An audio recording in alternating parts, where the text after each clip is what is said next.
On Contradiction. August 1937. This essay on philosophy was written by Comrade Mao Zedong after his essay On Practice, and with the same object of overcoming the serious error of dogmatist thinking to be found in the party at the time. Originally delivered as lectures at the Anti-Japanese Military and Political College in Yunnan, it was revised by the author on its inclusion in his selected works. The law of contradiction in things, that is, the law of the unity of opposites, is the basic law of materialist dialectics.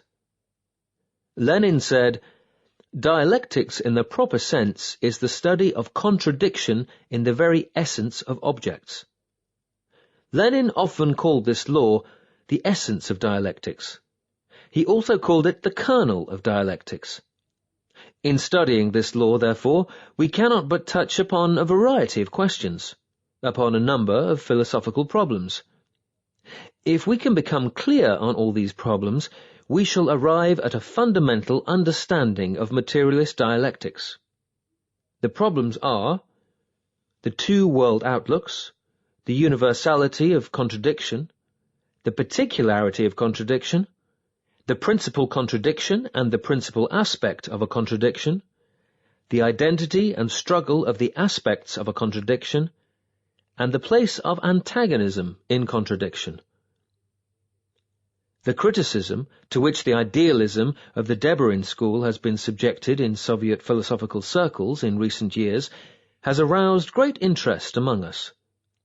Deberin's idealism has exerted a very bad influence in the Chinese Communist Party, and it cannot be said that the dogmatist thinking in our party is unrelated to the approach of that school.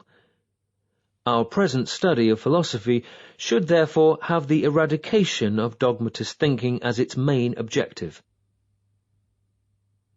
1. The two world outlooks. Throughout the history of human knowledge, there have been two conceptions concerning the law of development of the universe, the metaphysical conception and the dialectical conception, which form two opposing world outlooks.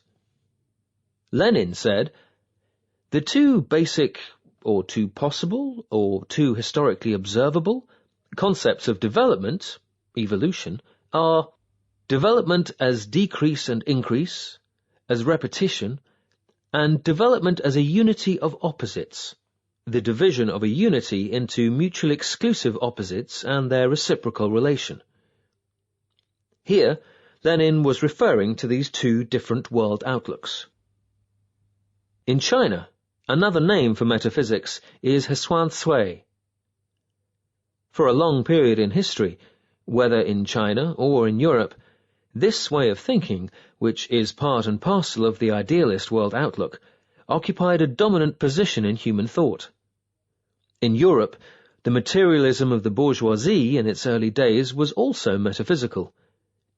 As the social economy of many European countries advanced to the stage of highly developed capitalism, as the forces of production, the class struggle, and the sciences developed to a level unprecedented in history, and as the industrial proletariat became the greatest motive force in historical development, there arose the Marxist world outlook of materialist dialectics.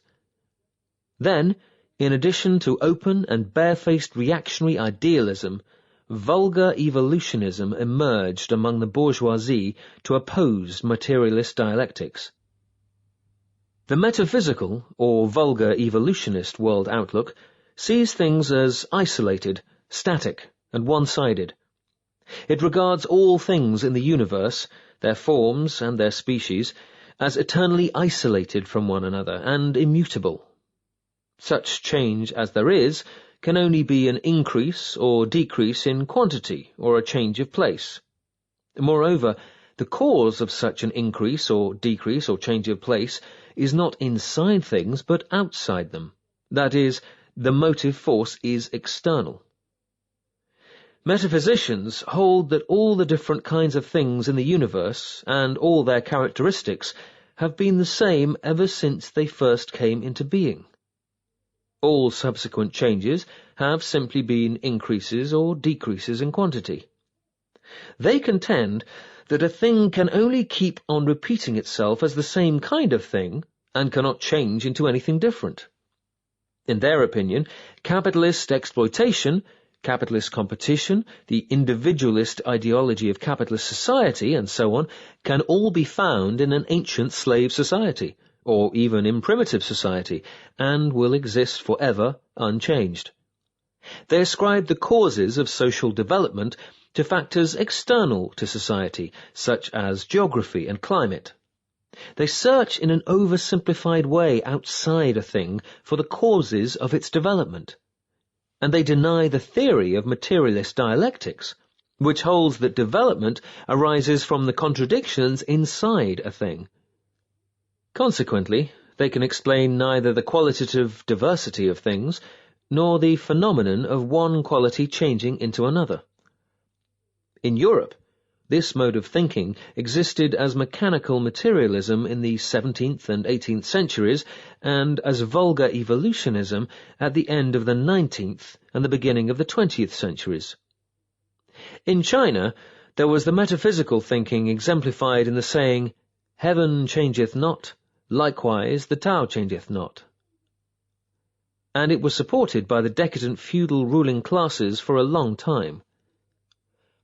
Mechanical materialism and vulgar evolutionism, which were imported from Europe in the last 100 years, are supported by the bourgeoisie.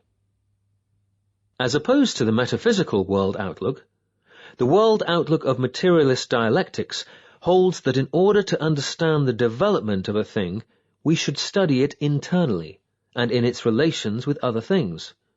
In other words, the development of things should be seen as their internal and necessary self-movement, while each thing in its movement is interrelated to and interacts on the things around it. The fundamental cause of the development of a thing is not external but internal. It lies in the contradictoriness within the thing. There is an internal contradiction in every single thing, hence its motion and development. Contradictoriness within a thing is the fundamental cause of its development, while its interrelations and interactions with other things are secondary causes. Thus, materialist dialectics effectively combats the theory of external causes, or of an external motive force, advanced by metaphysical mechanical materialism and vulgar evolutionism.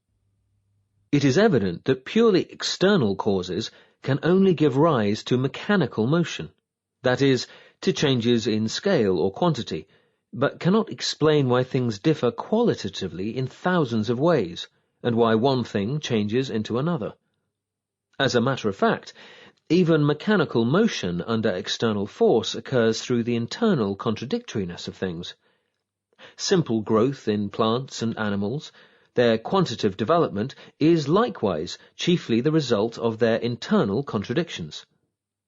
Similarly, social development is due chiefly not to external but to internal causes.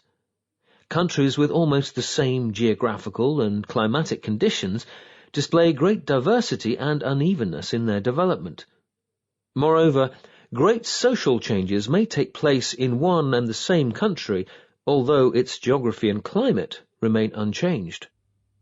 Imperialist Russia changed into the socialist Soviet Union, and feudal Japan, which had locked its doors against the world, changed into imperialist Japan, although no change occurred in the geography and climate of either country. Long dominated by feudalism, China has undergone great changes in the last 100 years, and is now changing in the direction of a new China, liberated and free, and yet no change has occurred in her geography and climate. Changes do take place in the geography and climate of the earth as a whole, and in every part of it, but they are insignificant when compared with changes in society.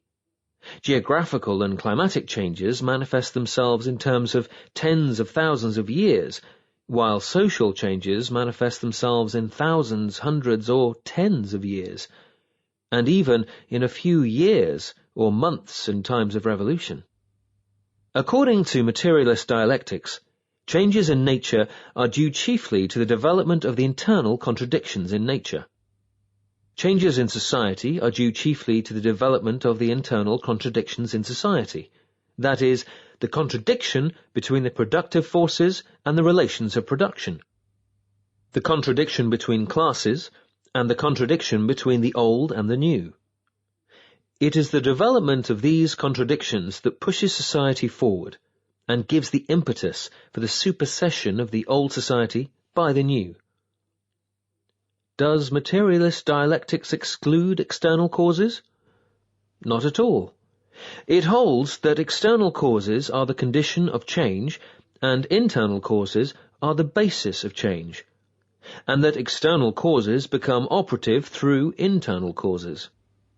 In a suitable temperature, an egg changes into a chicken, but no temperature can change a stone into a chicken, because each has a different basis. There is constant interaction between the peoples of different countries. In the era of capitalism, and especially in the era of imperialism and proletarian revolution, the interaction and mutual impact of different countries in the political, economic, and cultural spheres are extremely great. The October Socialist Revolution ushered in a new epoch in world history, as well as in Russian history. It exerted influence on internal changes in the other countries in the world. Similarly, and in a particularly profound way, on internal changes in China. These changes, however, were effected through the inner laws of development of these countries, China included. In battle, one army is victorious and the other is defeated. Both the victory and the defeat are determined by internal causes. One is victorious either because it is strong or because of its competent generalship. The other is vanquished either because it is weak or because of its incompetent generalship. It is through internal causes that external causes become operative. In China, in 1927, the defeat of the proletariat by the big bourgeoisie came about through the opportunism then to be found within the Chinese proletariat itself, inside the Chinese Communist Party. When we liquidated this opportunism, the Chinese Revolution resumed its advance. Later, the Chinese Revolution again suffered severe setbacks at the hands of the enemy, because adventurism had risen within our party. When we liquidated this adventurism, our cause advanced once again. Thus, it can be seen that to lead the revolution to victory, a political party must depend on the correctness of its own political line and the solidity of its own organization. The dialectical world outlook emerged in ancient times, both in China and in Europe. Ancient dialectics, however, had a somewhat spontaneous and naive character. In the social and historical conditions then prevailing, it was not yet able to form a theoretical system, hence it could not fully explain the world, and was supplanted by metaphysics. The famous German philosopher Hegel, who lived in the 18th and early 19th centuries, made most important contributions to dialectics, but his dialectics was idealist. It was not until Marx and Engels, the great protagonists of the proletarian movement, had synthesized the positive achievements in the history of human knowledge and, in particular, critically absorbed the rational elements of Hegelian dialectics and created the great theory of dialectical and historical materialism, that an unprecedented revolution occurred in the history of human knowledge. This theory was further developed by Lenin and Stalin. As soon as it spread to China, it wrought tremendous changes in the world of Chinese thought. This dialectical world outlook teaches us primarily how to observe and analyze the movement of opposites in different things, and on the basis of such analysis, to indicate the methods for resolving contradictions. It is therefore most important for us to understand the law of contradiction in things in a concrete way. 2. The universality of contradiction. For convenience of exposition, I shall deal first with the universality of contradiction, and then proceed to the particularity of contradiction.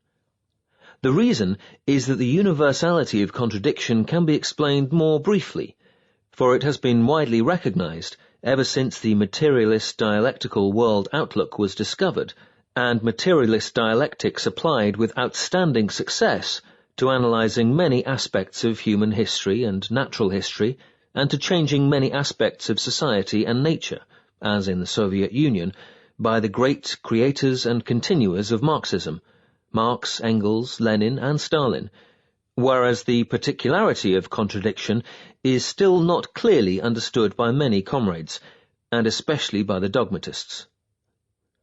They do not understand that it is precisely in the particularity of contradiction that the universality of contradiction resides.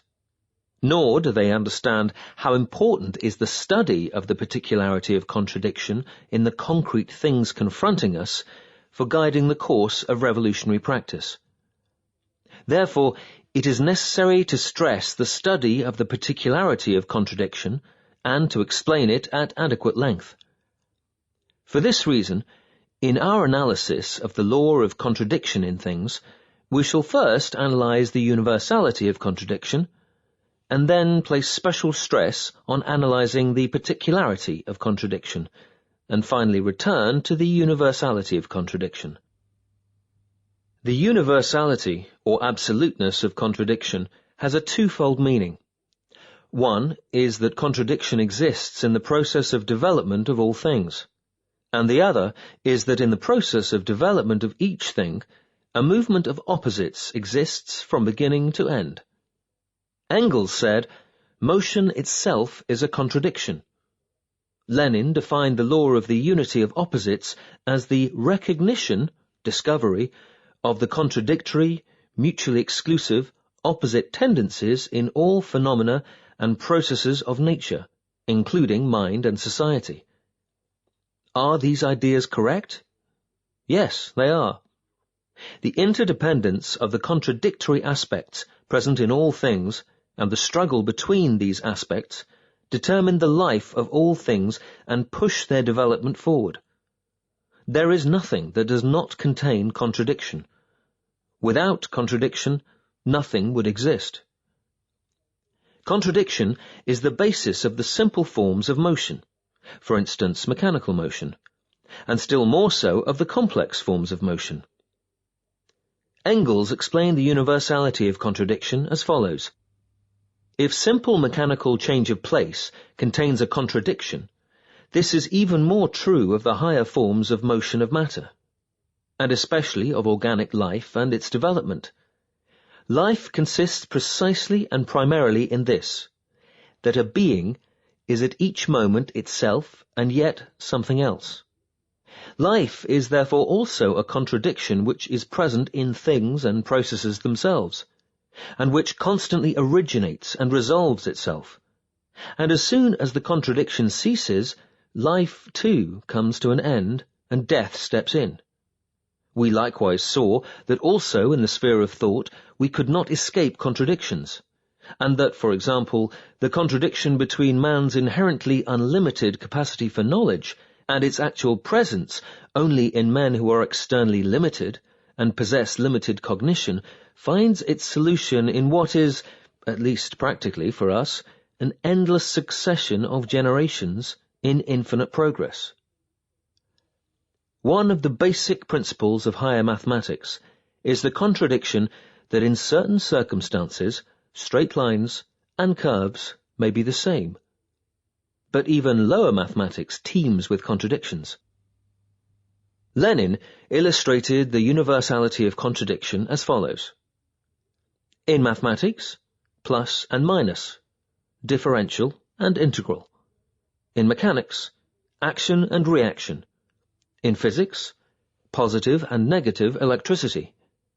In chemistry, the combination and dissociation of atoms. In social science, the class struggle. In war, offense and defense, advance and retreat, victory and defeat are all mutually contradictory phenomena. One cannot exist without the other. The two aspects are at once in conflict and in interdependence, and this constitutes the totality of a war, pushes its development forward, and solves its problems.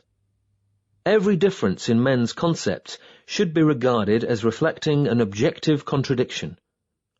Objective contradictions are reflected in subjective thinking, and this process constitutes the contradictory movement of concepts, pushes forward the development of thought, and ceaselessly solves problems in man's thinking.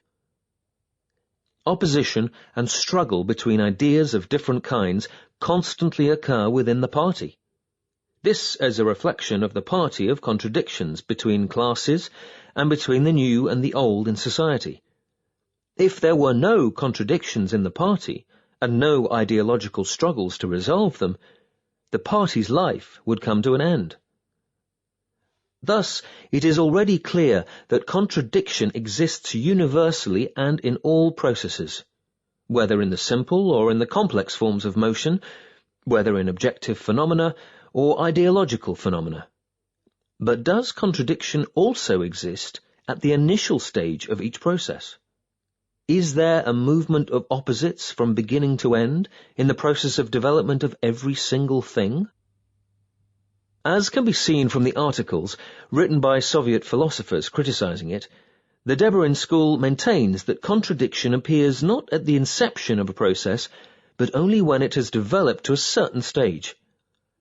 If this were the case, then the cause of the development of the process before that stage would be external and not internal. Deberin thus reverts to the metaphysical theories of external causality and of mechanism. Applying this view in the analysis of concrete problems, the Deberin school sees only differences, but not contradictions, between the kulaks and the peasants in general under existing conditions in the Soviet Union, thus entirely agreeing with Bukharin. In analyzing the French Revolution, it holds that before the Revolution there were likewise only differences but not contradictions within the Third Estate, which was composed of the workers, the peasants, and the bourgeoisie. These views of the Deberin school are anti-Marxist. This school does not understand that each and every difference already contains contradiction, and that difference itself is contradiction. Labour and capital have been in contradiction ever since the two classes came into being. Only at first the contradiction had not yet become intense. Even under the social conditions existing in the Soviet Union, there is a difference between workers and peasants, and this very difference is a contradiction, although, unlike the contradiction between labour and capital, it will not become intensified into antagonism or assume the form of class struggle. The workers and the peasants have established a firm alliance in the course of socialist construction, and are gradually resolving this contradiction in the course of the advance from socialism to communism. The question is one of different kinds of contradiction, not of the presence or absence of contradiction. Contradiction is universal and absolute. It is present in the process of development of all things and permeates every process from beginning to end. What is meant by the emergence of a new process? The old unity, with its constituent opposites, yields to a new unity, with its constituent opposites, whereupon a new process emerges to replace the old. The old process ends, and the new one begins.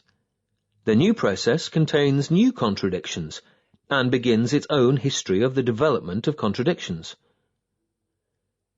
As Lenin points out, Marx, in his Capital, gave a model analysis of this movement of opposites which runs through the process of development of things from beginning to end. This is the method that must be employed in studying the development of all things. Lenin, too, employed this method correctly and adhered to it in all his writings.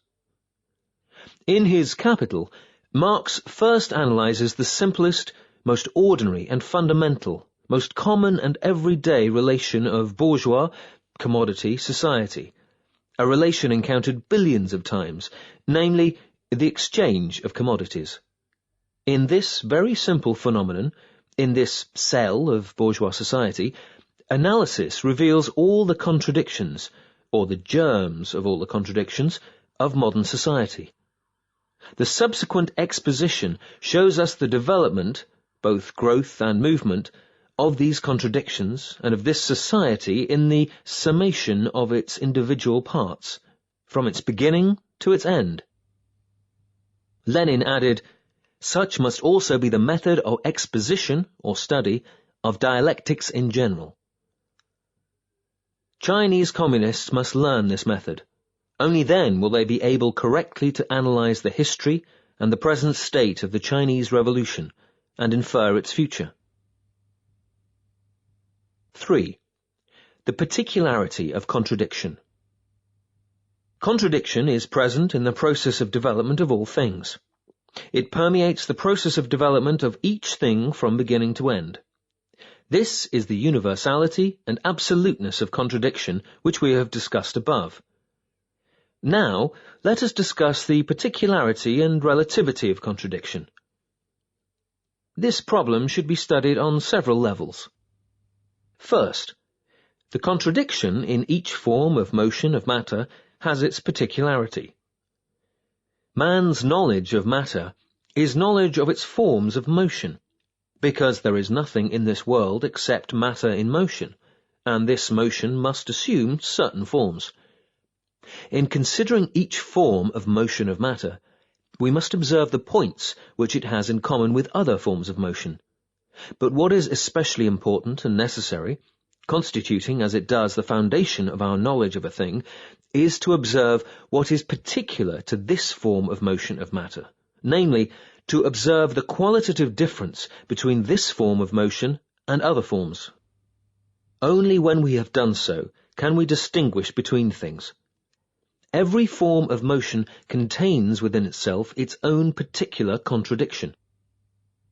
This particular contradiction constitutes the particular essence which distinguishes one thing from another. It is the internal cause, or, as it may be called, the basis for the immense variety of things in the world. There are many forms of motion in nature: mechanical motion, sound, light, heat, electricity, dissociation, combination, and so on. All these forms are interdependent, but in its essence each is different from the others. The particular essence of each form of motion is determined by its own particular contradiction. This holds true not only for nature, but also for social and ideological phenomena.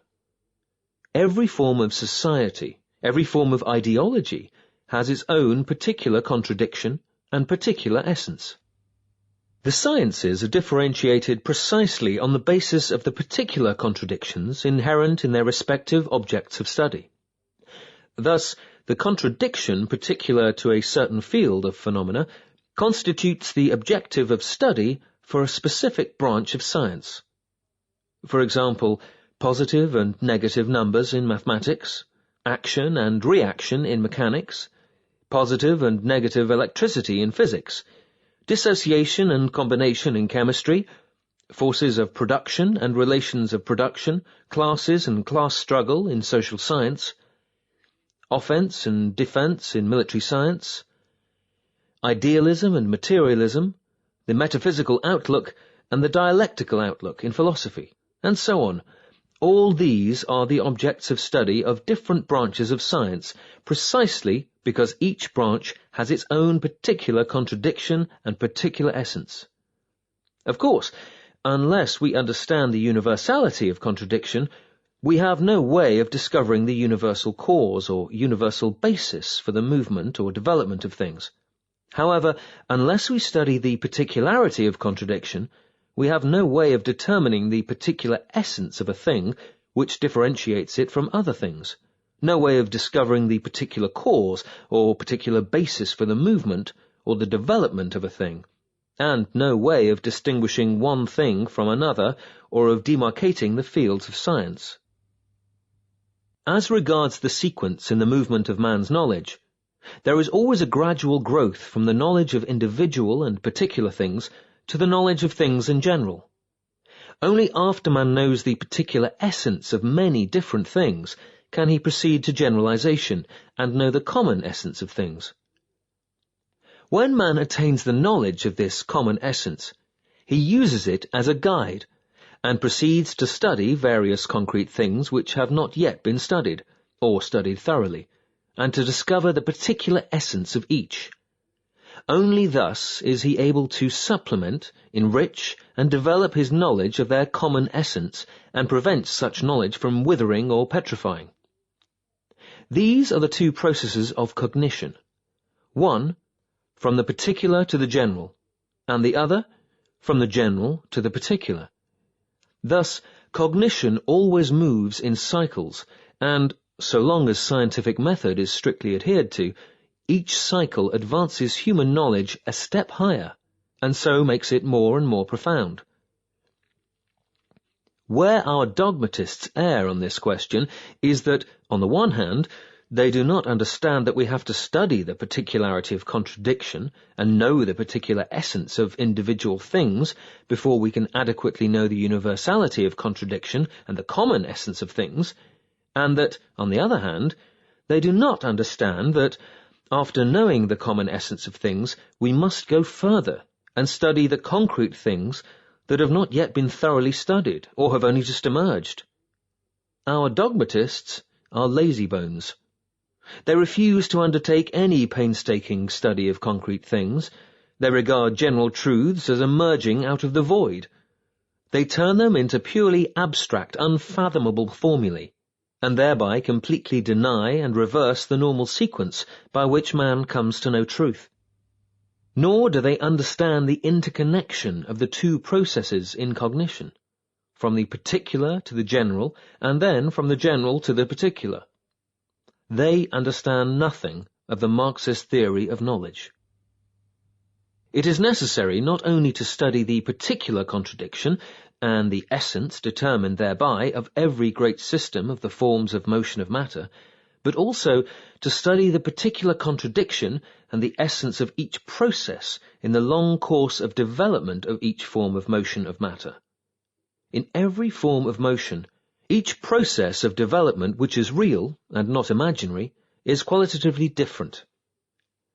Our study must emphasize and start from this point. Qualitatively different contradictions can only be resolved by qualitatively different methods. For instance, the contradiction between the proletariat and the bourgeoisie is resolved by the method of socialist revolution. The contradiction between the great masses of the people and the feudal system is resolved by the method of democratic revolution. The contradiction between the colonies and imperialism is resolved by the method of national revolutionary war. The contradiction between the working class and the peasant class in socialist society is resolved by the method of collectivization and mechanization in agriculture. Contradiction within the Communist Party is resolved by the method of criticism and self-criticism. The contradiction between society and nature is resolved by the method of developing the productive forces. Processes change. Old processes and old contradictions disappear. New processes and new contradictions emerge, and the methods of resolving contradictions differ accordingly. In Russia, there was a fundamental difference between the contradiction resolved by the February Revolution and the contradiction resolved by the October Revolution, as well as between the methods used to resolve them. The principle of using different methods to resolve different contradictions is one which Marxist-Leninists must strictly observe. The dogmatists do not observe this principle. They do not understand that conditions differ in different kinds of revolution, and so do not understand that different methods should be used to resolve different contradictions.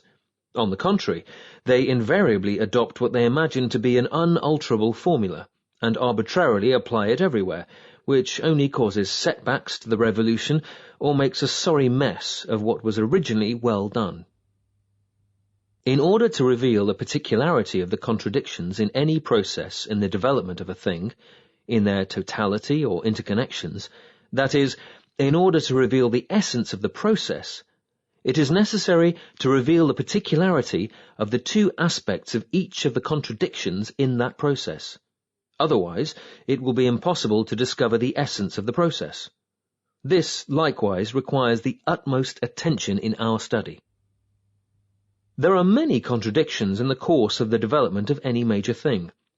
For instance, in the course of China's bourgeois democratic revolution, where the conditions are exceedingly complex, there exists the contradiction between all the oppressed classes in Chinese society and imperialism, the contradiction between the great masses of the people and feudalism, the contradiction between the proletariat and the bourgeoisie, the contradiction between the peasantry and the urban petty bourgeoisie on the one hand and the bourgeoisie on the other, the contradiction between the various reactionary ruling groups, and so on. These contradictions cannot be treated in the same way, since each has its own particularity. Moreover, the two aspects of each contradiction cannot be treated in the same way, since each aspect has its own characteristics. We who are engaged in the Chinese Revolution should not only understand the particularity of their contradictions in their totality, that is, in their interconnections, but should also study the two aspects of each contradiction as the only means of understanding the totality. When we speak of understanding each aspect of a contradiction, we mean understanding what specific position each aspect occupies, what concrete forms it assumes in its interdependence and in its contradiction with its opposite, and what concrete methods are employed in the struggle with its opposite, when the two are both interdependent and in contradiction, and also after the interdependence breaks down. It is of great importance to study these problems. Lenin meant just this when he said that the most essential thing in Marxism, the living soul of Marxism, is the concrete analysis of concrete conditions. Our dogmatists have violated Lenin's teachings. They never use their brains to analyze anything concretely. And in their writings and speeches, they always use stereotypes devoid of content, thereby creating a very bad style of work in our party. In studying a problem, we must shun subjectivity, one-sidedness, and superficiality. To be subjective means not to look at problems objectively, that is, not to use the materialist viewpoint in looking at problems. I have discussed this in my essay On Practice, this volume, Chapter 3. To be one-sided means not to look at problems all-sidedly. For example, to understand only China but not Japan, only the Communist Party but not the Kuomintang, only the proletariat but not the bourgeoisie, only the peasants but not the landlords, only the favourable conditions but not the difficult ones, only the past but not the future, only individual parts but not the whole, only the defects but not the achievements, only the plaintiff's case but not the defendant's, only underground revolutionary work but not open revolutionary work, and so on.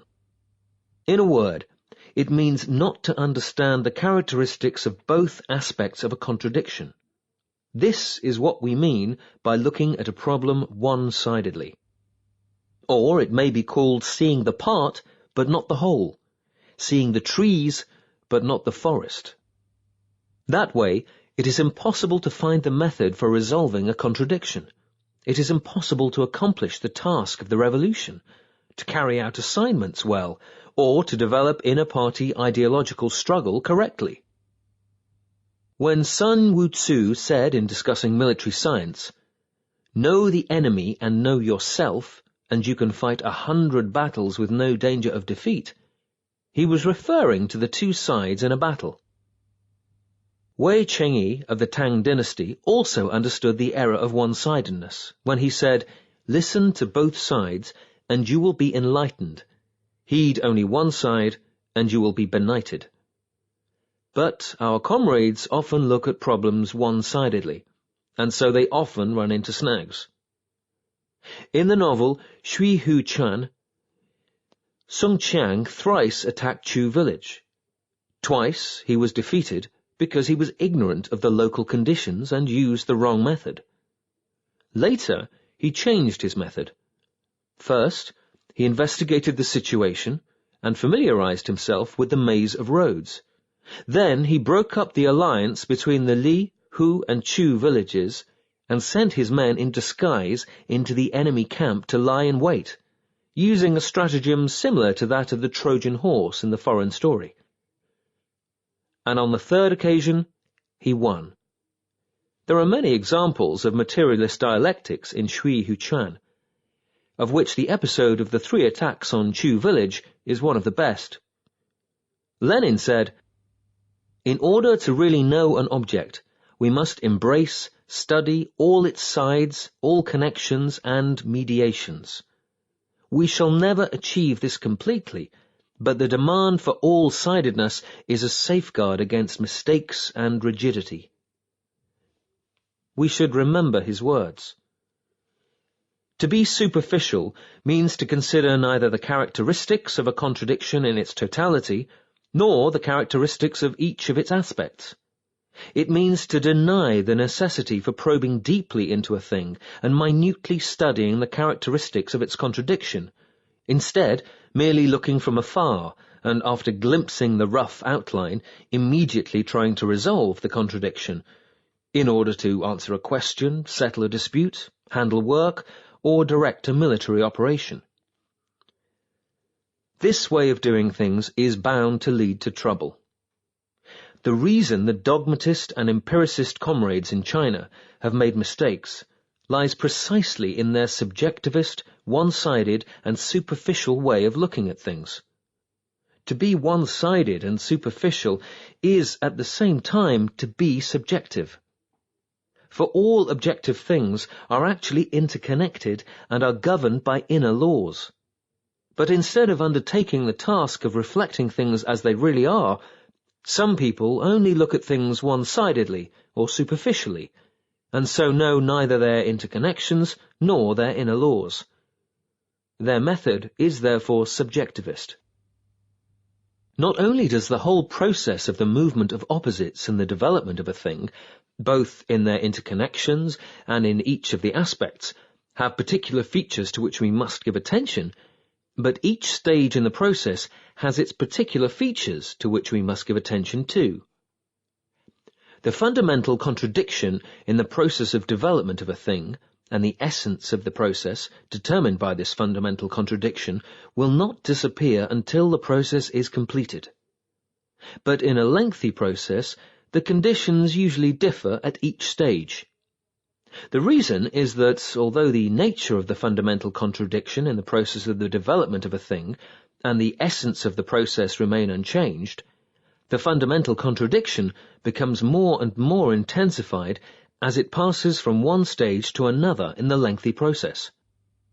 In addition, among the numerous major and minor contradictions which are determined or influenced by the fundamental contradiction, some become more intense, some are temporarily or partially resolved or mitigated, and some new ones emerge.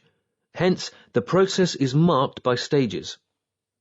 If people do not pay attention to the stages in the process of development of a thing, they cannot deal with its contradictions properly. For instance, when the capitalism of the era of free competition developed into imperialism, there was no change in the class nature of the two classes in fundamental contradiction, namely, the proletariat and the bourgeoisie, or in the capitalist essence of society. However, the contradiction between these two classes became intensified. The contradiction between monopoly and non-monopoly capital emerged. The contradiction between the colonial powers and the colonies deepened. The contradiction among the capitalist countries resulting from their uneven development manifested itself with particular sharpness, and thus there arose the special stage of capitalism, the age of imperialism. Leninism is the Marxism of the era of imperialism and proletarian revolution precisely because Lenin and Stalin have correctly explained these contradictions and correctly formulated the theory and tactics of the proletarian revolution for their resolution. Take the process of China's bourgeois democratic revolution, which began with the revolution of 1911. It, too, has several distinct stages. In particular, the revolution in its period of bourgeois leadership and the revolution in its period of proletarian leadership represent two vastly different historical stages. In other words, proletarian leadership has fundamentally changed the whole face of the revolution, has brought about a new alignment of classes, given rise to a tremendous upsurge in the peasant revolution, imparted thoroughness to the revolution against imperialism and feudalism, created the possibility of the transition from the democratic revolution to the socialist revolution, and so on. None of these was possible in the period when the revolution was under bourgeois leadership. Although no change has taken place in the nature of the fundamental contradiction in the process as a whole, i.e. in the anti-imperialist, anti-feudal, democratic revolutionary nature of the process, the opposite of which is its semi-colonial and semi-feudal nature, nonetheless, this process has passed through several stages of development in the course of more than 20 years. During this time, many great events have taken place. The failure of the revolution of 1911 and the establishment of the regime of the Northern warlords, the formation of the First National United Front, and the revolution of 1924-27, the breakup of the United Front and the desertion of the bourgeoisie to the side of the counter-revolution, the wars among the new warlords, the Agrarian Revolutionary War, the establishment of the Second National United Front, and the War of Resistance against Japan. These stages are marked by particular features such as the intensification of certain contradictions, e.g. the Agrarian Revolutionary War and the Japanese invasion of the 4 northeastern provinces, the partial or temporary resolution of other contradictions, e.g. the destruction of the northern warlords and our confiscation of the land of the landlords, and the emergence of yet other contradictions, e.g. the conflicts among the new warlords, and the landlords' recapture of the land after the loss of our revolutionary base areas in the south. In studying the particularities of the contradictions at each stage in the process of the development of a thing, we must not only observe them in their interconnections, or their totality, we must also examine the two aspects of each contradiction. For instance, consider the Kuomintang and the Communist Party. Take one aspect, the Kuomintang. In the period of the First United Front, the Kuomintang carried out Sun Yat-sen's 3 great policies of alliance with Russia, cooperation with the Communist Party, and assistance to the peasants and workers. Hence, it was revolutionary and vigorous. It was an alliance of various classes for the democratic revolution. After 1927, however, the Kuomintang changed into its opposite and became a reactionary bloc of the landlords and big bourgeoisie. After the Xi'an incident in December 1936, it began another change in the direction of ending the Civil War and cooperating with the Communist Party for joint opposition to Japanese imperialism. Such have been the particular features of the Kuomintang in the 3 stages. Of course, these features have arisen from a variety of causes. Now, take the other aspect, the Chinese Communist Party. In the period of the First United Front, the Chinese Communist Party was in its infancy.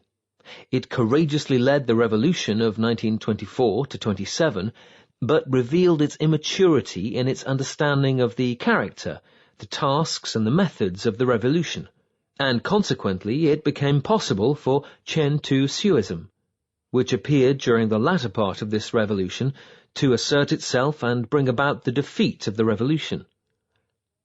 After 1927, the Communist Party courageously led the Agrarian Revolutionary War and created the Revolutionary Army and revolutionary base areas. However, it committed adventurous errors, which brought about very great losses to both the army and to the base areas. Since 1935, the party has corrected these errors and has been leading the new United Front for resistance to Japan. This great struggle is now developing. At the present stage, the Communist Party is a party that has gone through the test of 2 revolutions and acquired a wealth of experience. Such have been the particular features of the Chinese Communist Party in the 3 stages. These features, too, have arisen from a variety of causes. Without studying both these sets of features, we cannot understand the particular relations between the two parties during the various stages of their development, namely, the establishment of a united front, the breakup of the united front, and the establishment of another united front. What is even more fundamental for the study of the particular features of the two parties is the examination of the class basis of the two parties and the resultant contradictions which have arisen between each party and other forces at different periods. For instance, in the period of its first cooperation with the Communist Party, the Kuomintang stood in contradiction to foreign imperialism, and was therefore anti-imperialist. On the other hand, it stood in contradiction to the great masses of the people within the country. Although in words it promised many benefits to the working people, in fact it gave them little or nothing. In the period when it carried on the anti-communist war, the Kuomintang collaborated with imperialism and feudalism against the great masses of the people, and wiped out all the gains they had won in the revolution, and thereby intensified its contradictions with them. In the present period of the anti-Japanese war, the Kuomintang stands in contradiction to Japanese imperialism and wants cooperation with the Communist Party, without, however, relaxing its struggle against the Communist Party and the people, or its oppression of them. As for the Communist Party, it has always, in every period, stood with the great masses of the people against imperialism and feudalism. But in the present period of the anti-Japanese war, it has adopted a moderate policy towards the Kuomintang and the domestic feudal forces, because the Kuomintang has strongly favoured resisting Japan. The above circumstances have led sometimes to an alliance between the two parties, sometimes to struggle between them. And even during the periods of alliance, there has been a complicated sense of simultaneous alliance and struggle. If we do not study the particular features of both aspects of the contradiction, we shall fail to understand not only the relations of each party with the other forces, but also the relations between the two parties. It can thus be seen that in studying the particularity of any kind of contradiction, the contradiction in each form of motion of matter, the contradiction in each of its processes of development, the two aspects of the contradiction in each process, the contradiction at each stage of a process, and the two aspects of the contradiction at each stage, in short, in studying the particularity of all these contradictions, we must not be subjective and arbitrary, but must analyze it concretely. Without concrete analysis, there can be no knowledge of the particularity of any contradiction. We must always remember Lenin's insistence on the concrete analysis of concrete conditions. Marx and Engels were the first to provide us with excellent models of such concrete analysis. When Marx and Engels applied the law of contradiction in things to the study of the socio-historical process, they discovered the contradiction between the productive forces and the relations of production. They discovered the contradiction between the exploiting and exploited classes, and also the resultant contradiction between the economic base and its superstructure, politics, ideology, etc. And they discovered how these contradictions inevitably lead to different kinds of social revolution in different kinds of class society. When Marx applied this law to the study of the economic structure of capitalist society, he discovered that the basic contradiction of this society is the contradiction between the social character of production and the private character of ownership. This contradiction manifests itself in the contradiction between the organized character of production in individual enterprises and the anarchic character of production in society as a whole. In terms of class relations, it manifests itself in the contradiction between the bourgeoisie and the proletariat. Because the range of things is vast, and there is no limit to their development, what is universal in one context becomes particular in another. Conversely, what is particular in one context becomes universal in another. The contradiction in the capitalist system between the social character of production and the private ownership of the means of production is common to all countries where capitalism exists and develops. As far as capitalism is concerned, this constitutes the universality of contradiction. But this contradiction of capitalism belongs only to a certain historical stage in the general development of class society. As far as the contradiction between the productive forces and the relations of production in class society as a whole is concerned, it constitutes the particularity of contradiction. However, in the course of dissecting the particularity of all these contradictions in capitalist society, Marx gave a still more profound, more pertinent, and more complete elucidation of the universality of the contradiction between the productive forces and the relations of production in class society in general.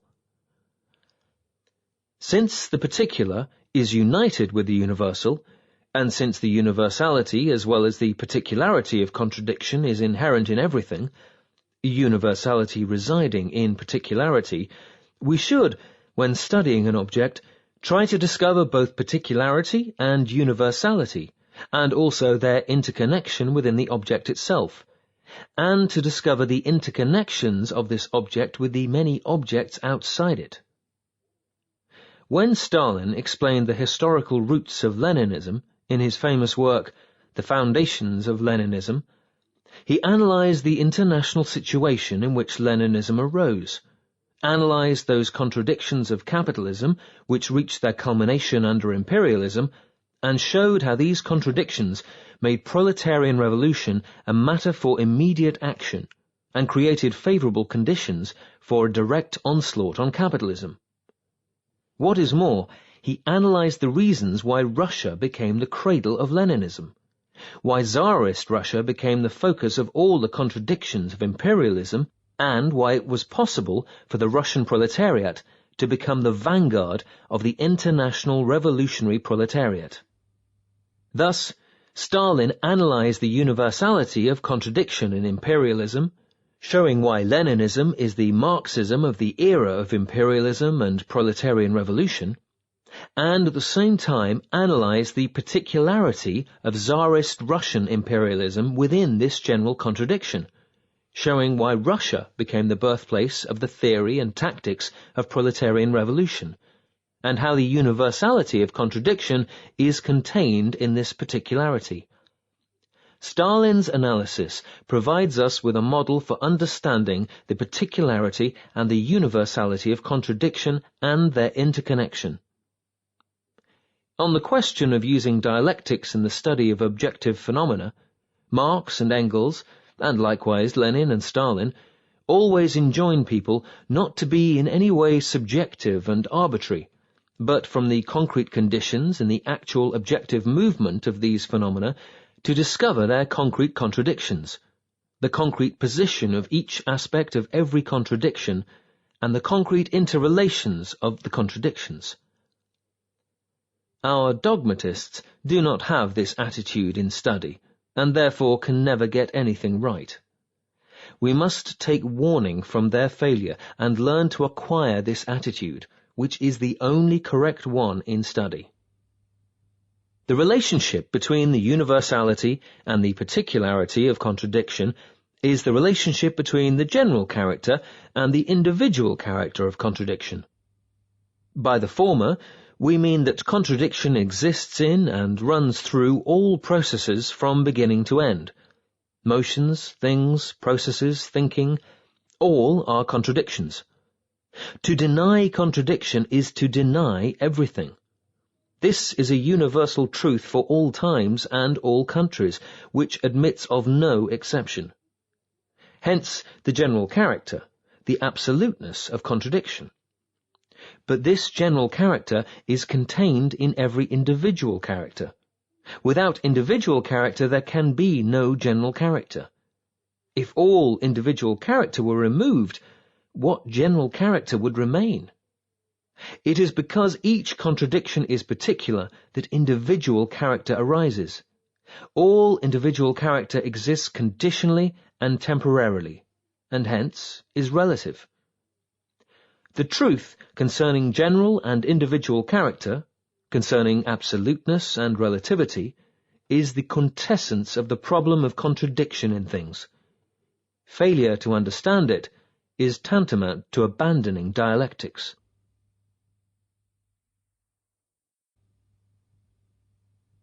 (4) The principal contradiction and the principal aspect of a contradiction.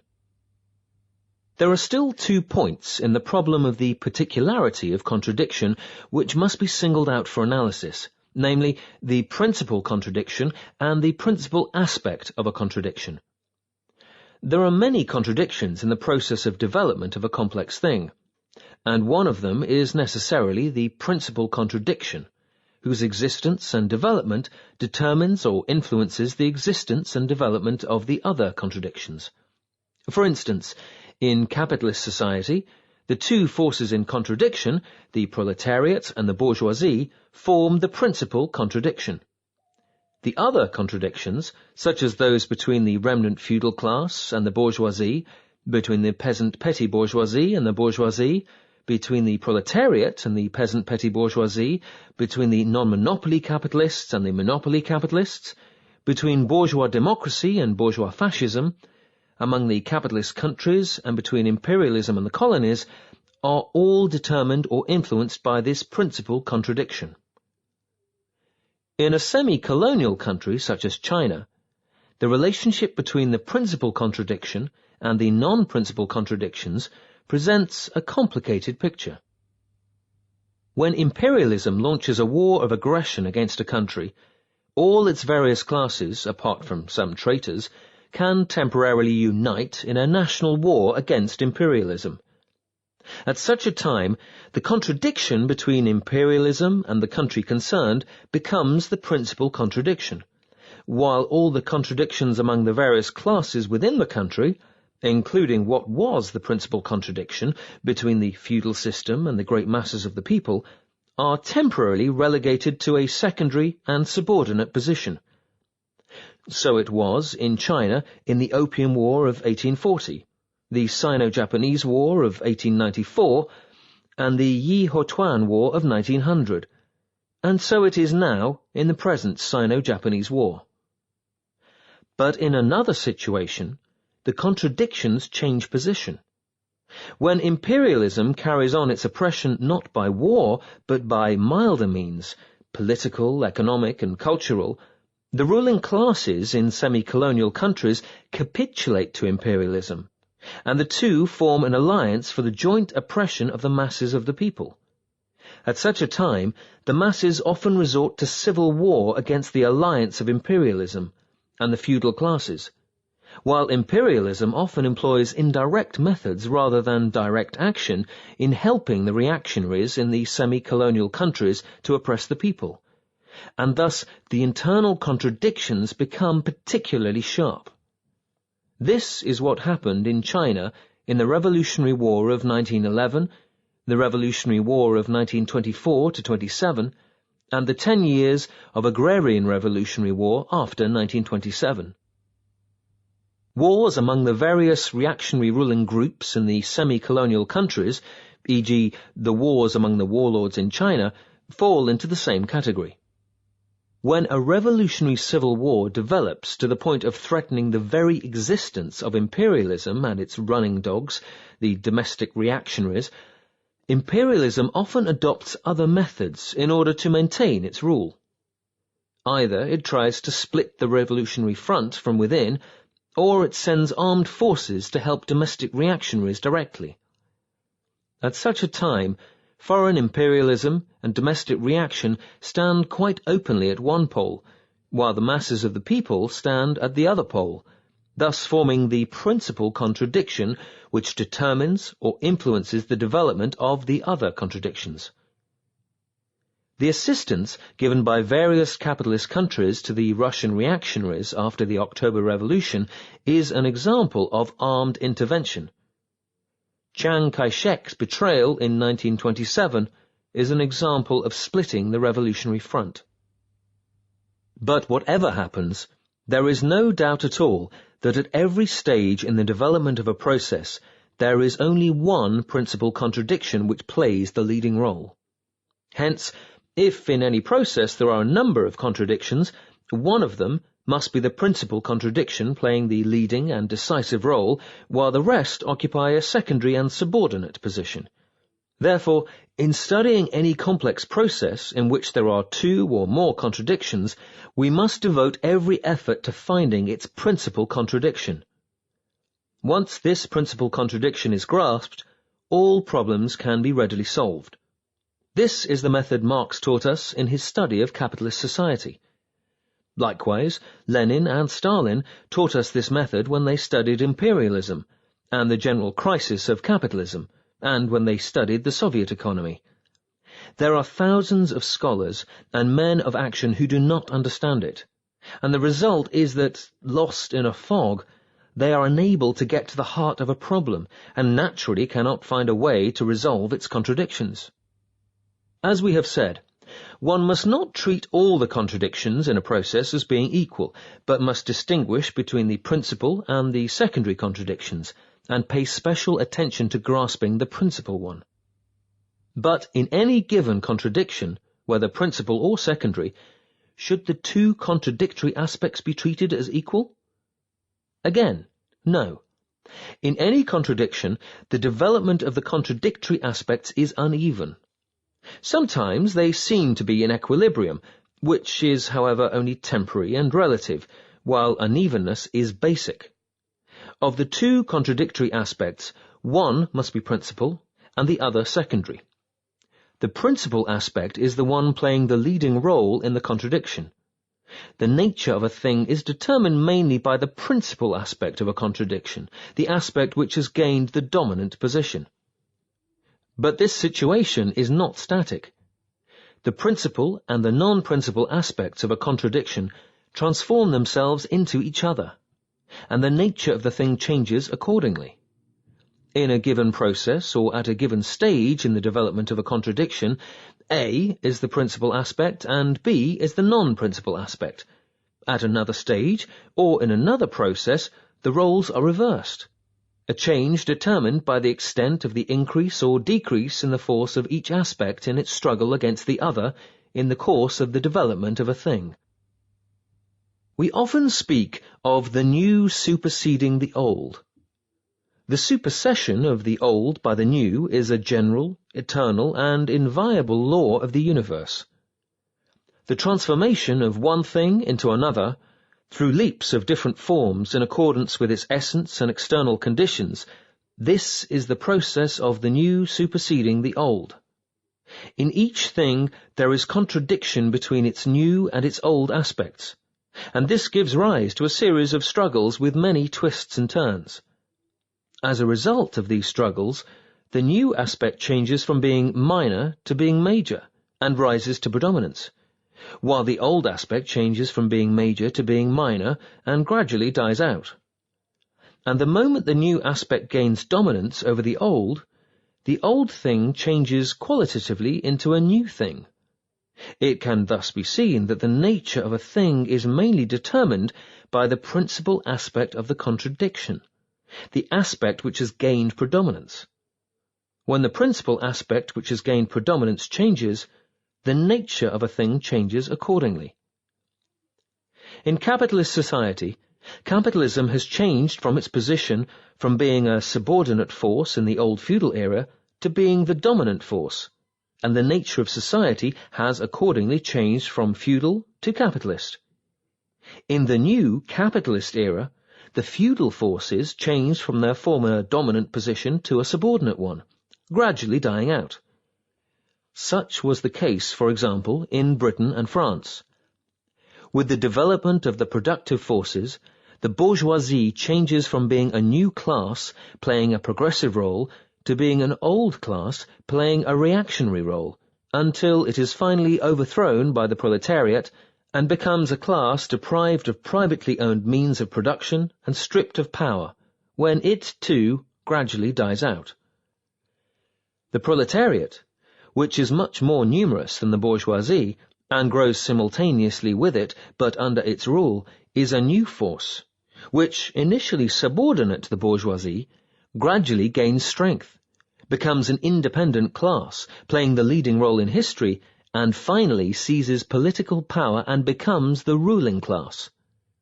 Thereupon, the nature of society changes, and the old capitalist society becomes the new socialist society. This is the path already taken by the Soviet Union, a path that all other countries will inevitably take. Look at China, for instance. Imperialism occupies the principal position in the contradiction in which China has been reduced to a semi-colony.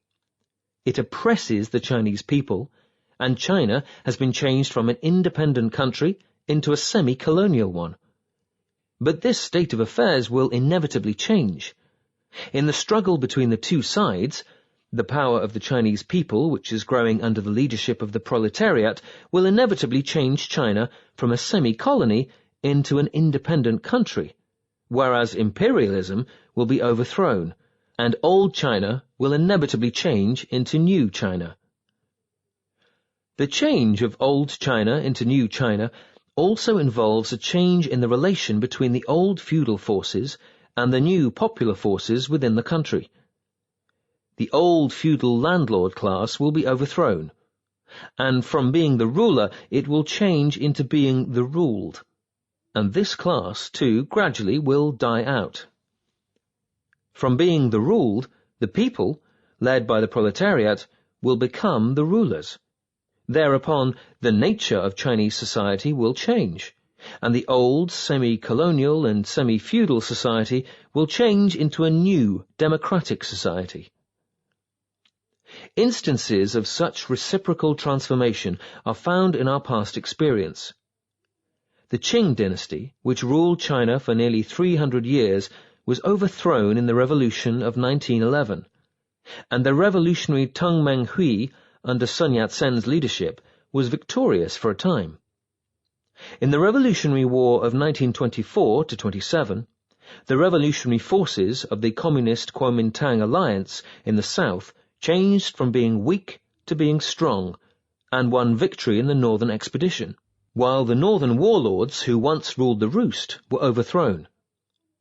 In 1927, the People's Forces, led by the Communist Party, were greatly reduced numerically under the attacks of Kuomintang reaction. But with the elimination of opportunism within their ranks, they gradually grew again. In the revolutionary base areas under Communist leadership, the peasants have been transformed from being the ruled to being the rulers, while the landlords have undergone a reverse transformation. It is always so in the world, with the new displacing the old being superseded by the old being eliminated to make way for the new, and the new emerging out of the old. At certain times in the revolutionary struggle, the difficulties outweigh the favorable conditions, and so constitute the principal aspect of the contradiction, and the favorable conditions constitute the secondary aspect. But through their efforts, the revolutionaries can overcome the difficulties step by step, and open up a favorable new situation. Thus, a difficult situation yields place to a favorable one. This is what happened after the failure of the revolution in China in 1927, and during the Long March of the Chinese Red Army. In the present Sino-Japanese War, China is again in a difficult position. But we can change this, and fundamentally transform the situation as between China and Japan. Conversely, favorable conditions can be transformed into difficulty if the revolutionaries make mistakes. Thus, the victory of the revolution of 1924-27 turned into a defeat. The revolutionary base areas, which grew up in the southern provinces after 1927, had all suffered defeat by 1934. When we engage in study, the same holds good for the contradiction in the passage from ignorance to knowledge. At the very beginning of our study of Marxism, our ignorance of, or scanty acquaintance with Marxism, stands in contradiction to knowledge of Marxism. But by assiduous study, ignorance can be transformed into knowledge, scanty knowledge into substantial knowledge, and blindness in the application of Marxism into mastery of its application. Some people think that this is not true of certain contradictions. For instance, in the contradiction between the productive forces and the relations of production, the productive forces are the principal aspect. In the contradiction between theory and practice, practice is the principal aspect. In the contradiction between the economic base and the superstructure, the economic base is the principal aspect, and there is no change in their respective positions.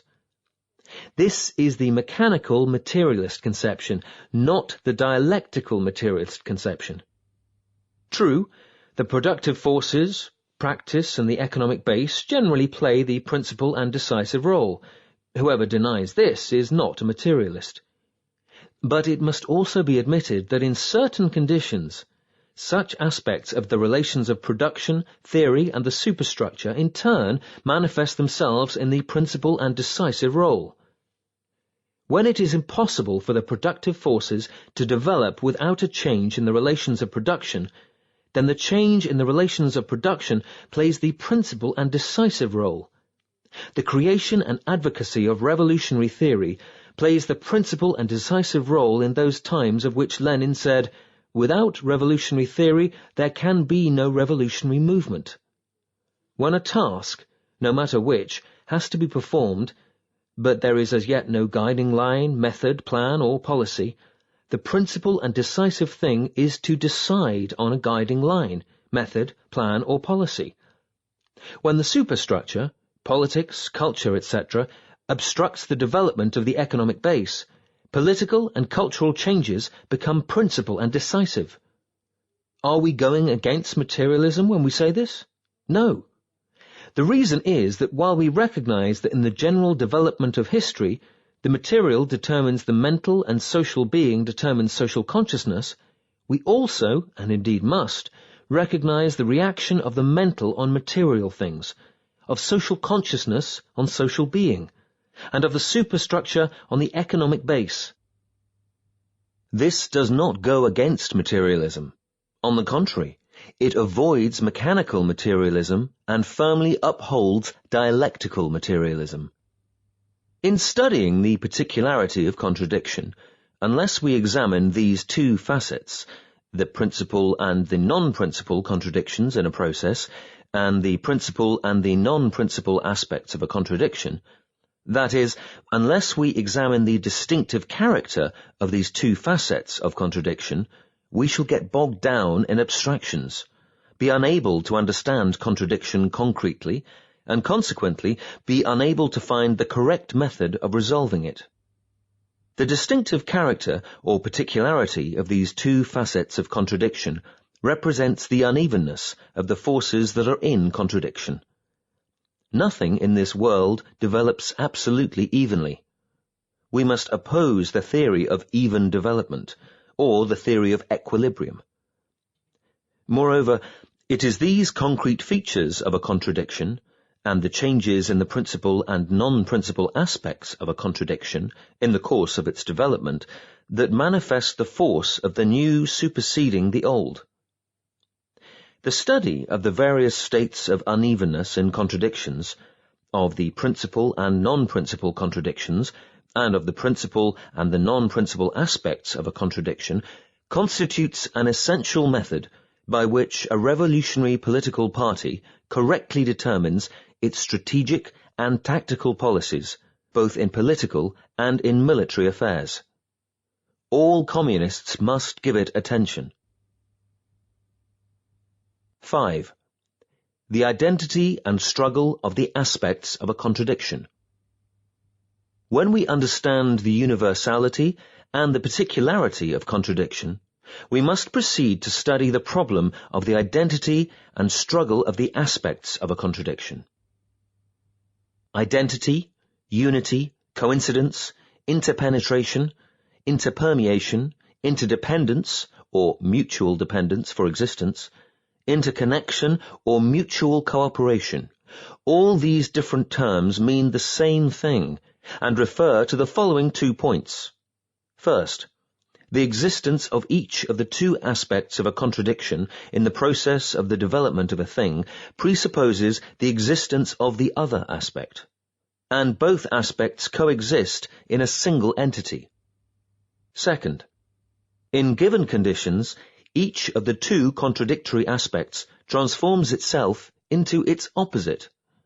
This is the meaning of identity.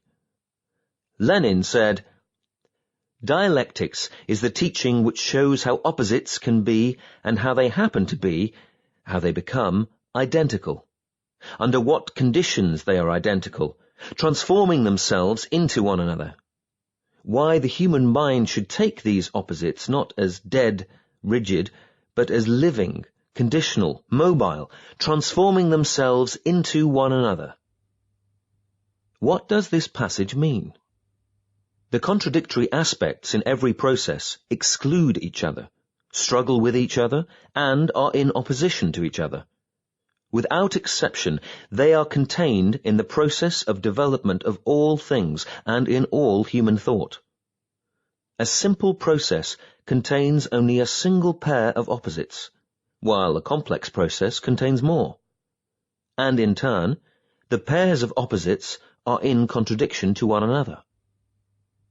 This is how all things in the objective world and all human thought are constituted, and how they are set in motion. This being so, there is an utter lack of identity or unity. How then can one speak of identity or unity? The fact is that no contradictory aspect can exist in isolation. Without its opposite aspect, each loses the condition for its existence. Just think, can any one contradictory aspect of a thing or of a concept in the human mind exist independently? Without life, there would be no death. Without death, there would be no life. Without above, there would be no below. Without below, there would be no above. Without misfortune, there would be no good fortune. And without good fortune, there would be no misfortune. Without facility, there would be no difficulty. Without difficulty, there would be no facility. Without landlords, there would be no tenant peasants. Without tenant peasants, there would be no landlords. Without the bourgeoisie, there would be no proletariat. Without the proletariat, there would be no bourgeoisie. Without imperialist oppression of nations, there would be no colonies or semi-colonies. Without colonies or semi-colonies, there would be no imperialist oppression of nations. It is so with all opposites. Under given conditions, on the one hand they are opposed to each other, and on the other they are interconnected, interpenetrating, interpermeating, and interdependent, and this character is described as identity. Under given conditions, all contradictory aspects possess the character of non-identity, and hence are described as being in contradiction. But they also possess the character of identity, and hence are interconnected. This is what Lenin means when he says that dialectics studies how opposites can be identical. How then can they be identical? Because each is the condition for the other's existence. This is the first meaning of identity. But is it enough to say merely that each of the contradictory aspects is the condition for the other's existence, that there is identity between them, and that consequently they can coexist in a single entity? No, it is not.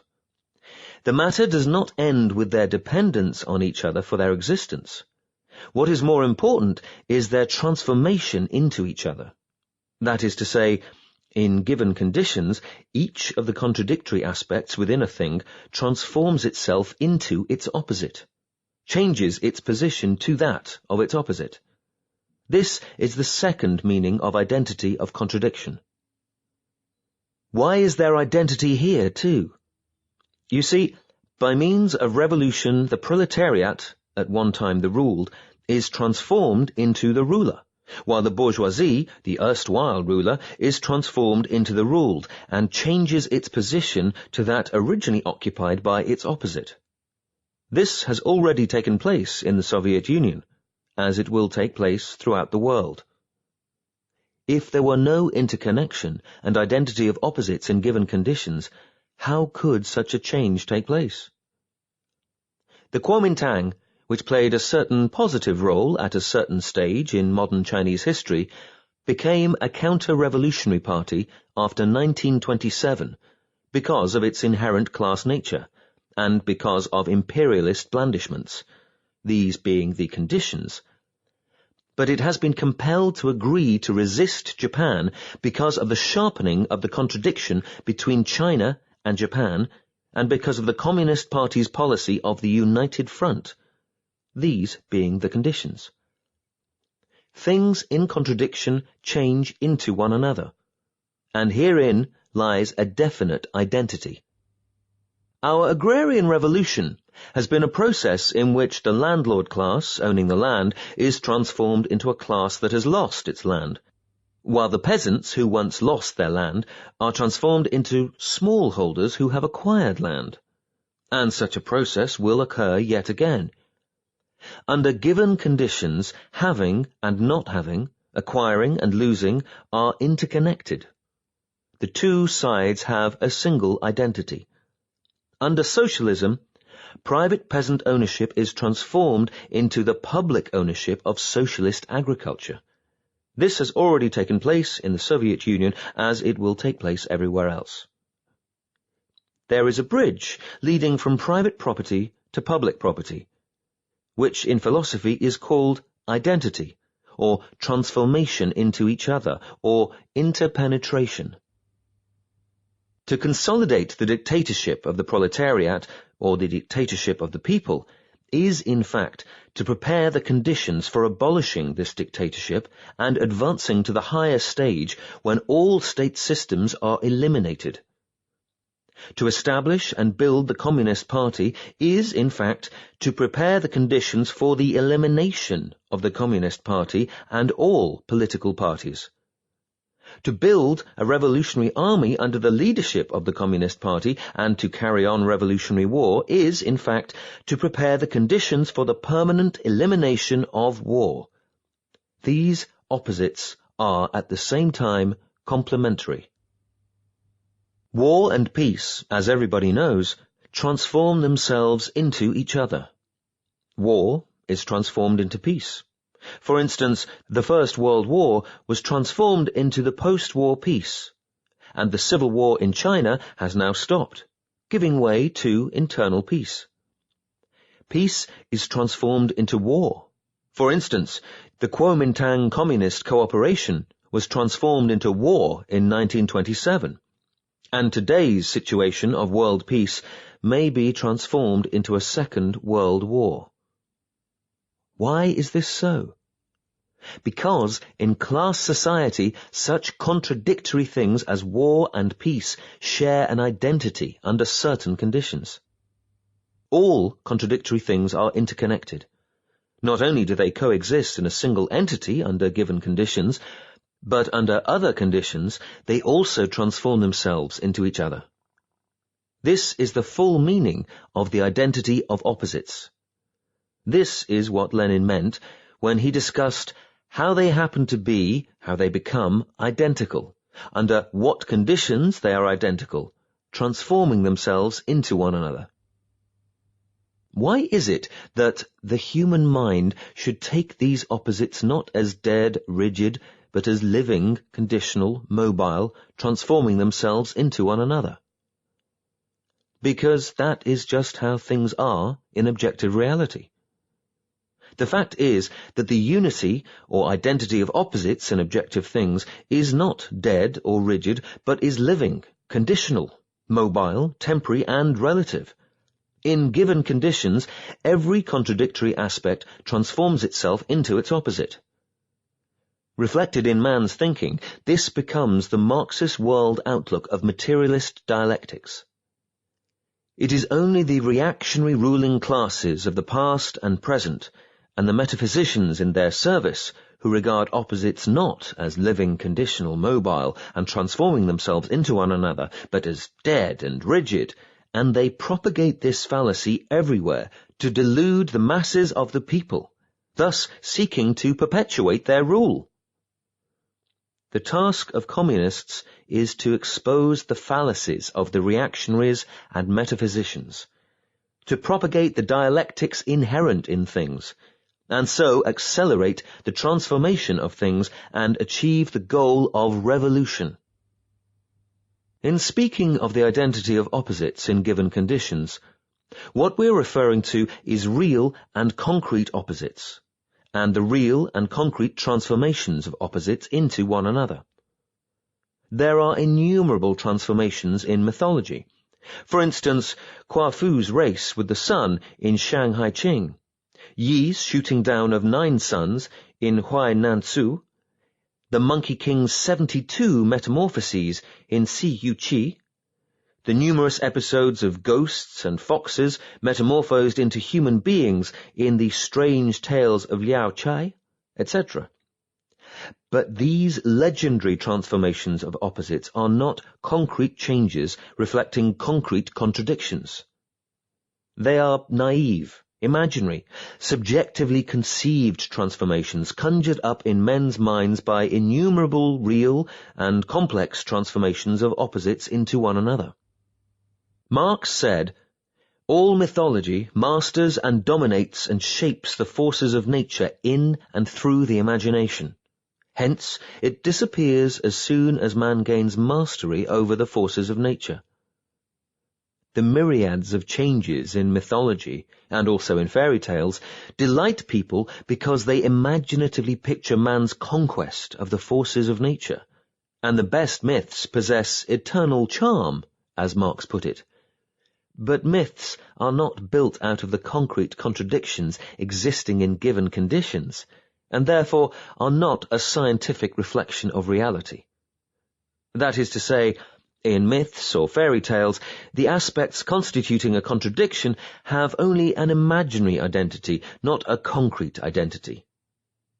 The scientific reflection of the identity in real transformations is Marxist dialectics.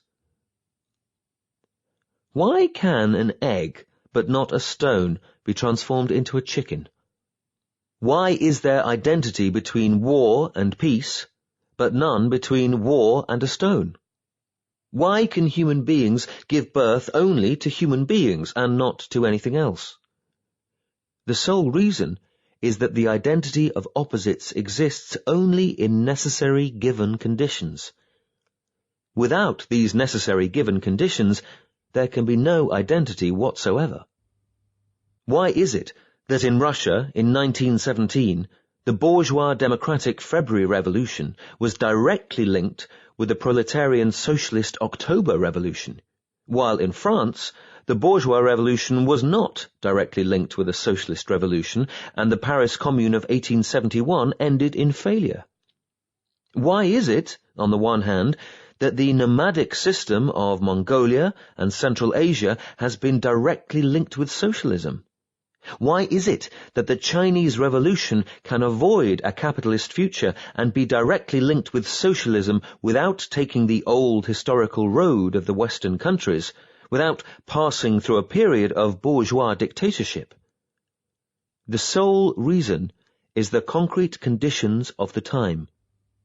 When certain necessary conditions are present, certain contradictions arise in the process of development of things, and, moreover, the opposites contained in them are interdependent and become transformed into one another.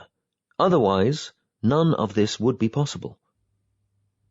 Such is the problem of identity. What, then, is struggle? And what is the relationship between identity and struggle? Lenin said, "The unity, coincidence, identity, equal action, of opposites is conditional, temporary, transitory, relative. The struggle of mutually exclusive opposites is absolute, just as development and motion are absolute." What does this passage mean? All processes have a beginning and an end. All processes transform themselves into their opposites. The constancy of all processes is relative, but the mutability manifested in the transformation of one process into another is absolute. There are two states of motion in all things, that of relative rest and that of conspicuous change. Both are caused by the struggle between the two contradictory elements contained in a thing. When the thing is in the first state of motion, it is undergoing only quantitative and not qualitative change, and consequently presents the outward appearance of being at rest. When the thing is in the second state of motion, the quantitative change of the first state has already reached a culminating point, and gives rise to the dissolution of the thing as an entity, and thereupon a qualitative change ensues, hence the appearance of a conspicuous change. Such unity, solidarity, combination, harmony, balance, stalemate, deadlock, rest, constancy, equilibrium, solidity, attraction, etc., as we see them in daily life, are all the appearances of things in the state of quantitative change.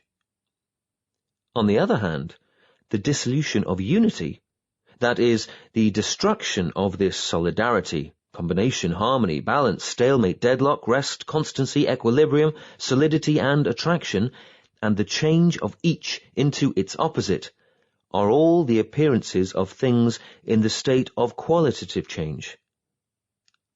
The transformation of one process into another. Things are constantly transforming themselves from the first into the second state of motion. The struggle of opposites goes on in both states, but the contradiction is resolved through the second state. That is why we say that the unity of opposites is conditional, temporary, and relative, while the struggle of mutually exclusive opposites is absolute. When we said above that two opposite things can coexist in a single entity and can transform themselves into each other because there is identity between them, we were speaking of conditionality. That is to say, in given conditions, two contradictory things can be united and can transform themselves into each other, but in the absence of these conditions, they cannot constitute a contradiction, cannot coexist in the same entity, and cannot transform themselves into one another. It is because the identity of opposites obtains only in given conditions that we have said identity is conditional and relative. We may add that the struggle between opposites permeates a process from beginning to end, and makes one process transform itself into another, that it is ubiquitous, and that struggle is therefore unconditional and absolute. The combination of conditional, relative identity, and unconditional, absolute struggle constitutes the movement of opposites in all things. We Chinese often say, things that oppose each other also complement each other. That is, things opposed to each other have identity, are identical to one another. This saying is dialectical and contrary to metaphysics. Oppose each other refers to the mutual exclusion or the struggle of two contradictory aspects. Complement each other means that in given conditions, the two contradictory aspects unite and achieve identity. Yet struggle is inherent in identity, and without struggle there can be no identity. In identity there is struggle. In particularity there is universality, and in individuality there is generality. To quote Lenin, there is an absolute in the relative. 6. The place of antagonism in contradiction. The question of the struggle of opposites includes the question of what is antagonism. Our answer is that antagonism is one form, but not the only form, of the struggle of opposites. In human history, antagonism between classes exists as a particular manifestation of the struggle of opposites. Consider the contradiction between the exploiting and the exploited classes. Such contradictory classes coexist for a long time in the same society, be it slave society, feudal society, or capitalist society, and they struggle with each other. But it is not until the contradiction between the two classes develops to a certain stage that it assumes the form of open antagonism and develops into revolution. The same holds for the transformation of peace into war in class society. Before it explodes, a bomb is a single entity in which opposites coexist under given conditions. The explosion takes place only when a new condition, ignition, is present. An analogous situation arises in all those natural phenomena which finally assume the form of open conflict to resolve old contradictions and produce new things.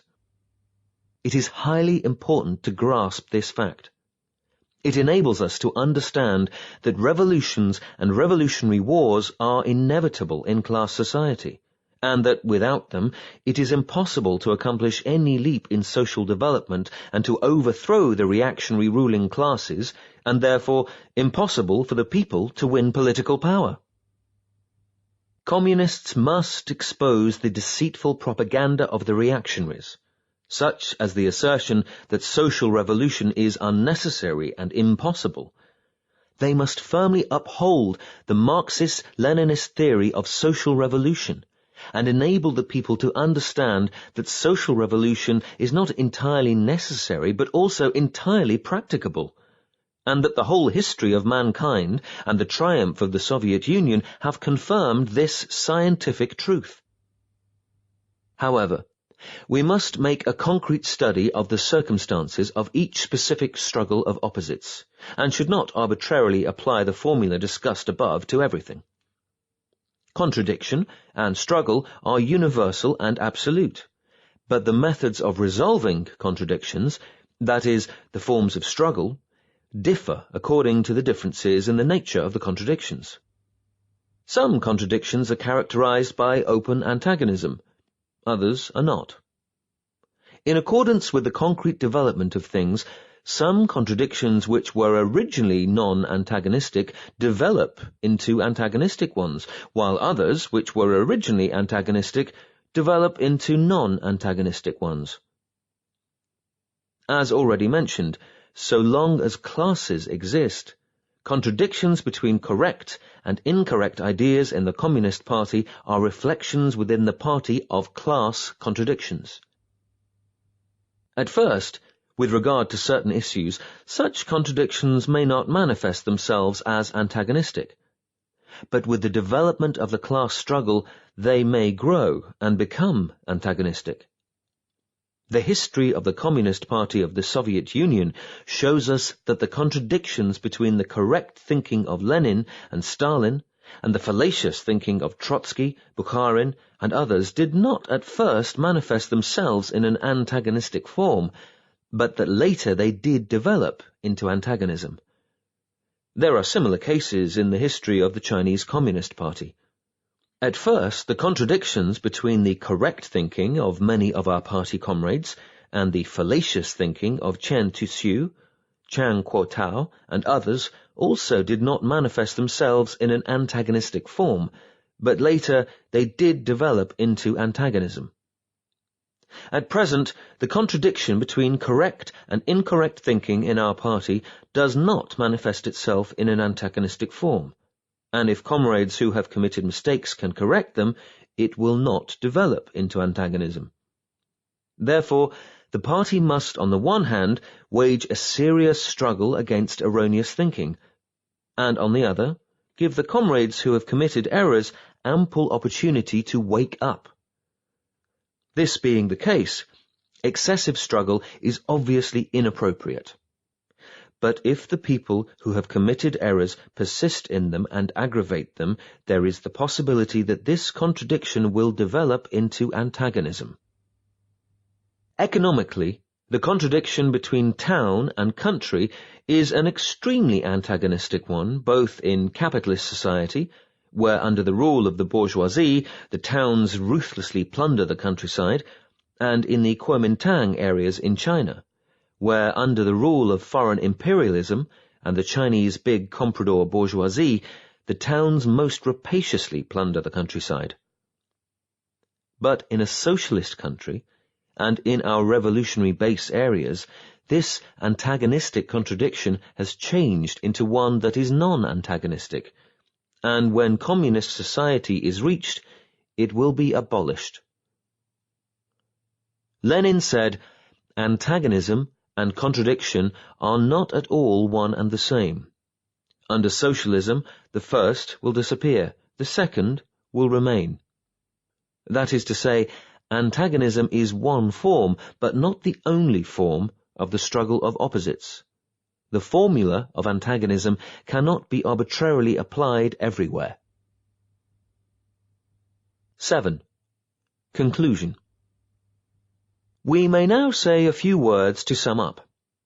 The law of contradiction in things, that is, the law of the unity of opposites, is the fundamental law of nature and of society, and therefore also the fundamental law of thought. It stands opposed to the metaphysical world outlook. It represents a great revolution in the history of human knowledge. According to dialectical materialism, contradiction is present in all processes of objectively existing things and of subjective thought, and permeates all these processes from beginning to end. This is the universality and absoluteness of contradiction. Each contradiction and each of its aspects have their respective characteristics. This is the particularity and relativity of contradiction. In given conditions, opposites possess identity, and consequently can coexist in a single entity and can transform themselves into each other. This, again, is the particularity and relativity of contradiction. But the struggle of opposites is ceaseless. It goes on both when the opposites are coexisting and when they are transforming themselves into each other, and becomes especially conspicuous when they are transforming themselves into one another. This, again, is the universality and absoluteness of contradiction. In studying the particularity and relativity of contradiction, we must give attention to the distinction between the principal contradiction and the non-principal contradictions, and to the distinction between the principal aspect and the non-principal aspect of a contradiction. In studying the universality of contradiction and the struggle of opposites in contradiction, we must give attention to the distinction between the different forms of struggle. Otherwise, we shall make mistakes. If, through study, we achieve a real understanding of the essentials explained above, we shall be able to demolish dogmatist ideas which are contrary to the basic principles of Marxism-Leninism and detrimental to our revolutionary cause, and our comrades with practical experience will be able to organize their experience into principles and avoid repeating empiricist errors. These are a few simple conclusions from our study of the law of contradiction.